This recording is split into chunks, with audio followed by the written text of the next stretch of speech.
초등교회 여러분 평안하셨죠? 이 시간에는 사순절 매일 묵상 조용히 십자가 앞에 시간입니다.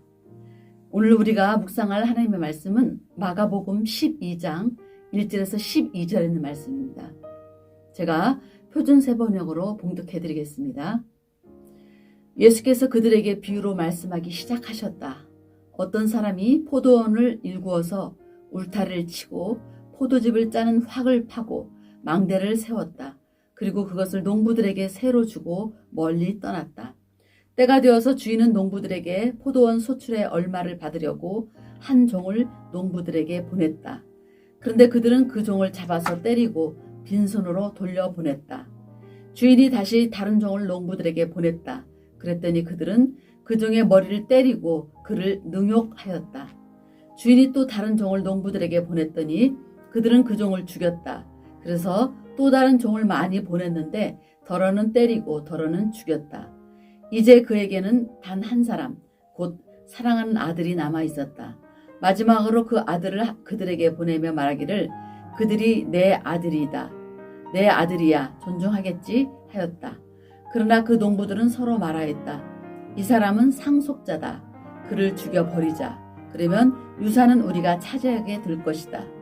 그러면서 그들은 그를 잡아서 죽이고 포도원 바깥에다가 내던졌다. 그러니 포도원 주인이 어떻게 하겠느냐? 그는 와서 농부들을 죽이고 포도원을 다른 사람들에게 줄 것이다.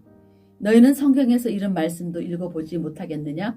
집을 짓는 사람이 버린 돌이 집 모퉁이의 머릿돌이 되었다.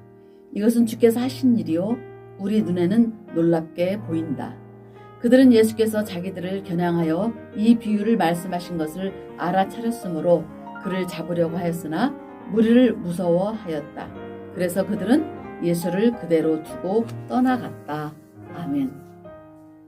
이 시간 기대치에서 벗어날 때라는 그런 말씀의 주제로 한번 다 함께 묵상하겠습니다. 자신과 집 간접적으로 관계가 있는 사람은 사람이나 일이나 사물에게 기대치를 갖고 있습니다. 인간의 고민, 갈등, 대립 가운데 대부분은 이 기대치에서 생깁니다. 마가복음 12장에는 구시대를 상징하는 장소인 예루살렘 성전에서 그 예시대의 권력을 대표하는 대제사장, 율법학자, 장로들, 바리새파, 헤롯 당원들, 사두개파, 율법학자들이 예수님을 공격하는 내용을 담고 있습니다. 예수님은 비유로 그들에게 대답하셨습니다. 이 이야기에는 포도원 주인과 포도원 소작인이 등장합니다. 이들은 각자 나름대로 기대치를 갖고 있습니다. 그에 따라 각각 행동을 합니다. 문제는 양편이 지닌 이 기대치가 서로 엇나가고 있다는 점입니다. 이렇게 어긋나는 기대치는 결국 사람을 죽이고 모욕하고 때리는 등 비인간적인 행동으로 나타나고 말았습니다. 이럴 때 사람들은 어느 편이 먼저 문제를 일으켰는가 하거나 어느 편 생각이 과연 옳으냐 또는 나는 어느 편 입장에 서 있는가를 먼저 생각하기 마련입니다. 대체로 본문 9절처럼 포도원 주인이 어떻게 하겠느냐? 와서 그 농부들을 진멸하고 포도원을 다른 사람들에게 주리라는 판단이 아주 정상적인 생각일 것이요. 이치에도 크게 어긋나지 않을 것입니다. 서로 엇나갔던 기대치가 문제를 일으켰다면 보다 정의롭고 보다 합법적인 편에 유리하도록 문제를 해결해야 뒤끝이 적을 것입니다. 이사야 5장 1절에서 7절과 마가복음 12장 1절에서 12절을 읽는 우리는 두 가지 사항을 쉽게 예상할 수 있습니다. 첫 번째는 이야기가 처음부터 삐딱하게 나가는 분위기를 보니 이 이야기는 당연히 비극과 재난으로 이어질 것이다.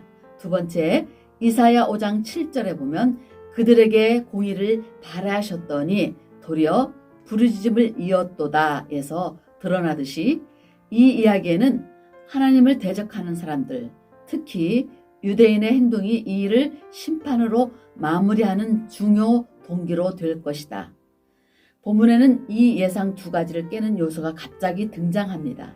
10절에서 11절 말씀이 바로 그것입니다. 건축자들이 버린 돌이 모퉁이의 머릿돌이 되었나니 이것은 주로 말미암아 된 것이요 우리 눈에 놀랍도다. 보통의 경우 건축자에겐 돌이 하나라도 더 필요합니다. 그런 사람이 돌을 버렸다면 그것은 아무짝에도 쓸모없다는 뜻입니다.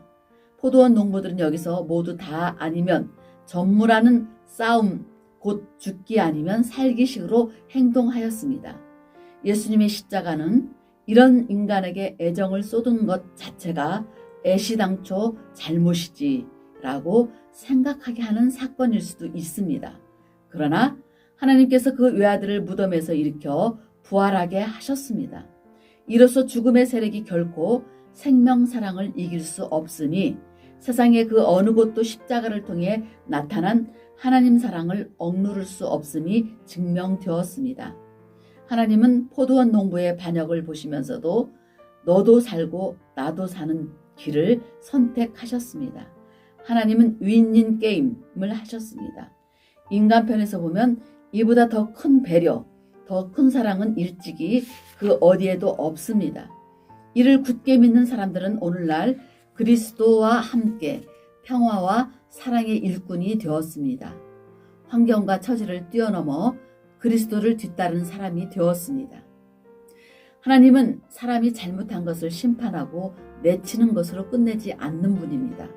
하나님은 자기가 주인이 되고 싶어하는 욕망을 안고 넘지 말아야 할 선까지 넘나드는 사람들을 보실 뿐만 아니라 그런 사람들이 사는 세상에서 버려지는 사람을 외면당하는 사람들, 잊혀지는 사람들에게 눈길을 돌리셨습니다.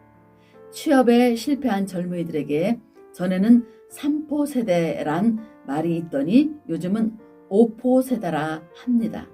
사람이 자기 인생을 스스로 포기할지라도 세상이 그를 버릴지언정 하나님은 결코 외면하거나 떠나가지 않는 분입니다.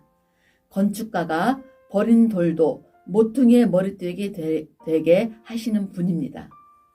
성경에는 버려진 돌과 같이 남들이 거들떠보지도 않던 사람들, 무시당하던 사람이 모퉁이의 머릿돌같이 귀하고 소중하게 쓰임받는 예가 아주 많이 나옵니다. 요셉과 다윗 임금, 사도 베드로, 초대교회 성도 등이 바로 그런 사람입니다. 세상이 그들의 편이 아닐 때에도 하나님은 그들 편에 서셨습니다. 아멘. 이상 이 말씀을 묵상하면서 우리가 묵상을 마치면서 오늘 우리가 묵상할 말씀이 있습니다. 처음엔 손해보는 것 같아 제로섬 게임을 하다가 상황에 떠밀려 어쩔 수 없이 윈윈 게임으로 전환하고 나서 나중에 크게 즐거워한 경험이 나에게 있는가? 한번 이 질문 위에 나를 한번 비춰보면서 하나님 앞에 묵상하며 기도하는 시간을 갖겠습니다. 이 시간 편안한 밤 되시기를 간구하며 기도하겠습니다.